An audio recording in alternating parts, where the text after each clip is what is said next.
Let's talk about Arya Stark and Sandor Clegane.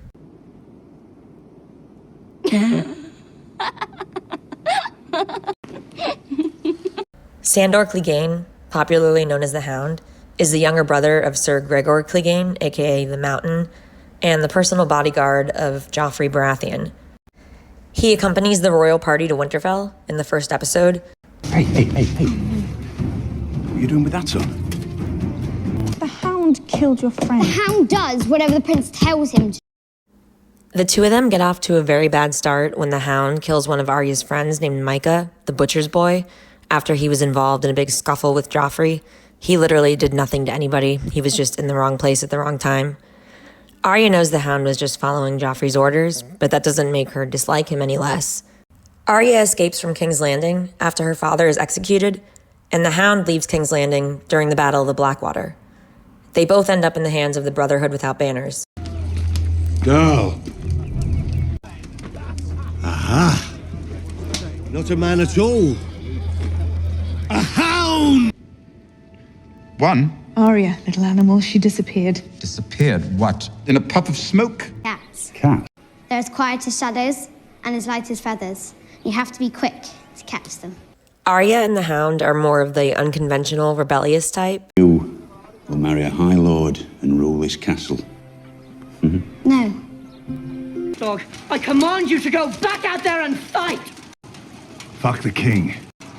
After the Hound faces Beric in a trial by combat and wins, he's allowed to go free. But he doesn't go very far. And then when Arya flees, the Hound sees his chance to take her. You have to be quick to catch them. The Hound plans to take her to House Frey, where her uncle's getting married and her mother and brother will be there. He hopes to use the occasion to essentially sell her back to her family. But by the time they get there, it's officially the Red Wedding. It's on to Aunt Lysa. While on their journey together, they don't really want to tell people who they are, given the circumstances. So Arya pretends that the Hound is her father. That's their story for people. Well, for some people anyway. What do you want? What do I want?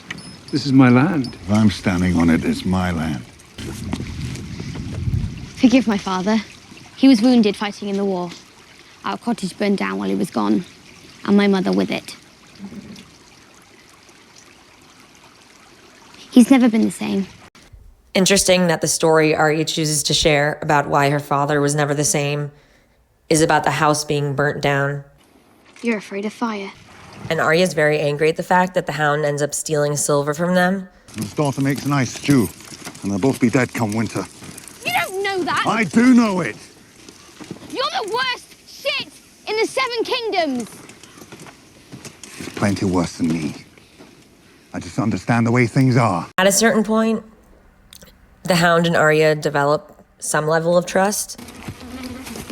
When am I going to get a horse of my own? Little lady wants a pony. Horses aren't easy to come by. Even if they were, I think I'm going to put you on your own horse.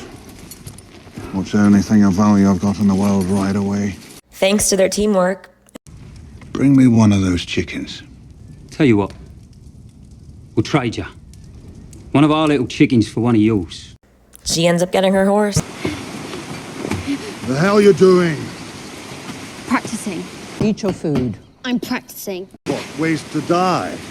It's not fighting, it's water dancing. Dancing? Maybe you ought to put on a dress. But just because she got her horse doesn't mean he's out of the doghouse. Ill in pain. The mountain. Would you shut up? I can't sleep until I say the names. Go on, get it over with. Your list of doomed men. The Hound. And one of my favorite Arya Hound scenes is when she laughs out loud when they arrive at the Bloody Gate. Who would pass the Bloody Gate? The Bloody Hound. And his traveling companion, Arya Stark, niece of your Lady Lysa Arryn. Then I offer my condolences. Lady Arryn died 3 days ago.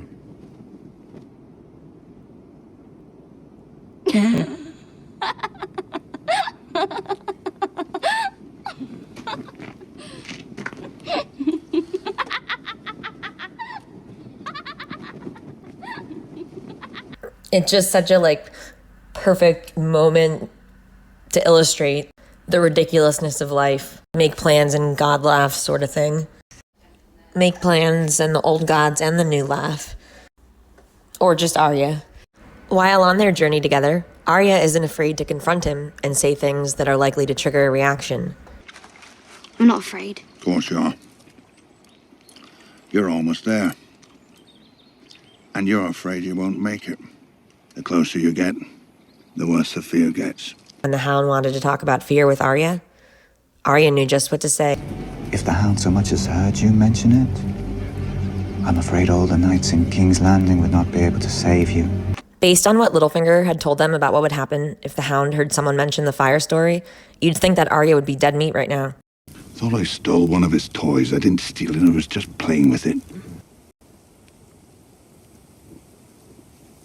But the worst thing was that it was my brother who did it.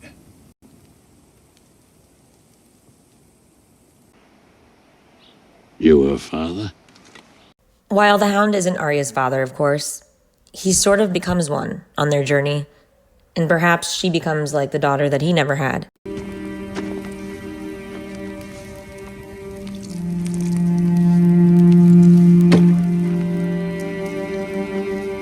After being told that Lysa Arryn is dead, the Hound and Arya are camped in the hills near the Vale, and Brienne of Tarth and Podrick, who are ironically searching for Sansa, come upon them.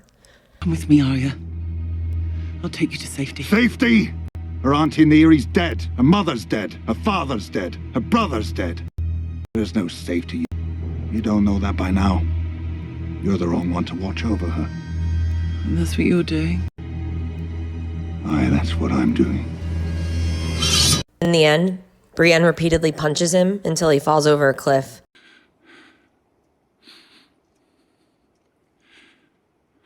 Do I have to beg you? Arya doesn't kill the Hound, even after he begs and pleads, but with his wound, it's not likely that we'll be seeing him again. But then we do. And eventually, Arya and the Hound reunite in Winterfell when everyone has come together to try and defeat the White Walkers. But Arya's still not sure why the Hound would want to participate in that. He's not usually much of a team player, though seeing all those White Walkers probably made him take this whole guarding the realms of men thing more seriously. When was the last time you fought for anyone but yourself? I fought for you, didn't I? I don't like crowds. Me neither. Why not? They all love you now. You're the big hero. Don't like heroes.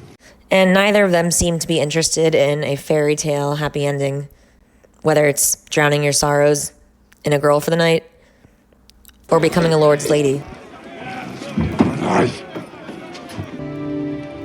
You'll be a wonderful lord. And any lady would be lucky to have you. That's not me. In the Game of Thrones, you win or you die. Sometimes it's in very bold and violent ways, and sometimes it's in more subtle, more gradual, but often equally painful methods of deceit and hidden agendas. But sometimes there's another option. You make your own rules for it. Gonna leave me to die again if I get hurt? Probably. The last time that Arya and the Hound are together is in the penultimate episode of the series, when they arrive at King's Landing with their unfinished business to take care of. For Arya, it's Cersei, and for the Hound, it's his older brother, the Mountain. And look at me. Look at me! You come with me. You die here. Arya still had more life left to live. But Sandor Clegane, he was ready for his one final battle with his older brother, or what's left of his older brother anyway. Arya and the Hound could argue like cats and dogs, like a cat and a hound, but at the end of the day, they weren't all that different deep down. Sandor.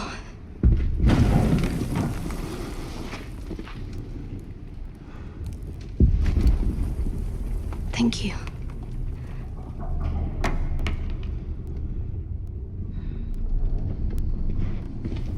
What do you think about this Game of Thrones duo?